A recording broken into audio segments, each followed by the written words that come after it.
জগন্নাথ দর্শন। 10 জনের পরিচয়পত্র ছিল তারা খুব ভালো মানুষ, ভালোভাবে সেজে যাচ্ছে তারা বাসে বসে। ভদ্র তারা, সবাই থাকে একসঙ্গে একটা দেশে। দেখেই বুঝে গেল সবাই অতি মিষ্টি সবার মুখের কথা আর মুখের আবভাব। বাকি সবাই একটা কথা বলল, ঘুরতে যেতে চাই একবার তাদের দেশে।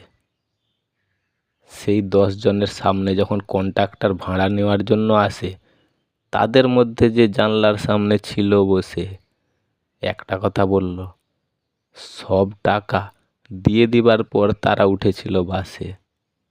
এখন তো গ্রীষ্মকাল, ঠান্ডা ও কনকনে আছে এখন কোন কোন দেশে। একজন বলল ভারতের বাইরের দেশে। তাদের মধ্যে আরেকজন বলল, কেন কি হবে, আমরা কেউ যাব না একদম বিদেশে। আমাদের দেশেও তো বছরে একবার ঠান্ডা আসে, তখন আমরা সবাই ঘুরতে যাব, ঠান্ডাটা যতদিন থাকবে আমাদের পাশে।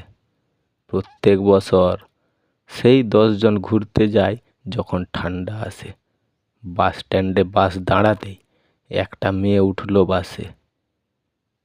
দুজনের একজন উঠে দাঁড়ালো, বসতে বলতেই মেয়েটি সেই সিটে বসে।